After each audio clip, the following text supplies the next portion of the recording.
Hi friends, welcome to my channel.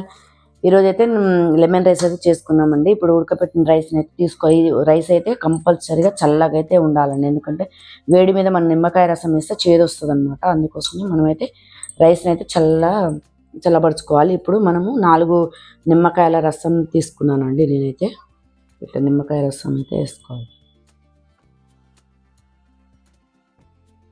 వేసుకొని బాగా కలుపుకోవాలి. కొద్దిగా సాల్ట్ కూడా వేసుకొని రెండు మంచిగా మిక్స్ చేసేసుకోవాలి బాగా. మనం ఫస్ట్ తిన్నప్పుడు కొద్దిగా పులుపు అనిపించిన రైస్లోకి పోతూ మంచిగా నిమ్మరసం పట్టి బాగా టేస్ట్ అయితే వస్తుంది.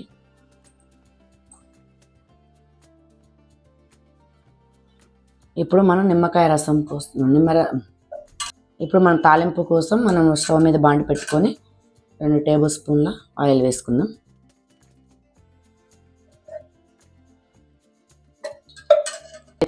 ఆయిల్ అయితే వేడైపోయింది కదా, తాలింపు గింజలు ఎండుమిర్చి వేసుకోండి.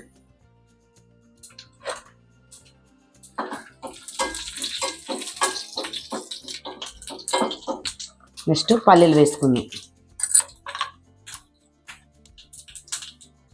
పచ్చిమిర్చి,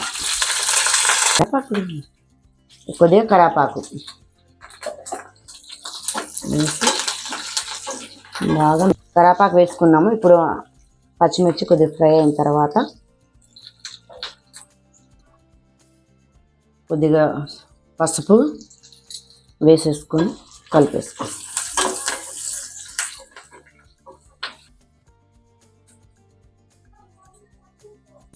ఇప్పుడైతే తాలింపు అయితే రెడీ అయిపోయింది. ఇప్పుడు మనము అన్నంలో కలుపుకుందాం ఈ తాలింపుని.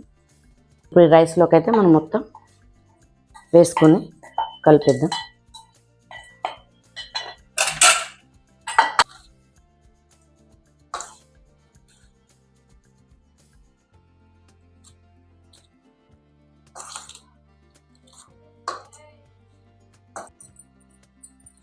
చూడండి, మొత్తం మిక్స్ వేసేసుకున్నాను.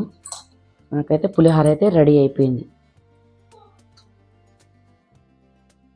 నిమ్మకాయ పులిహోర అయితే రెడీ అయిపోయిందండి. మీ ఇంట్లో కూడా ఒకసారి ట్రై చేయండి, షేర్ చేయండి, కామెంట్ చేయండి, సబ్స్క్రైబ్ మై ఛానల్.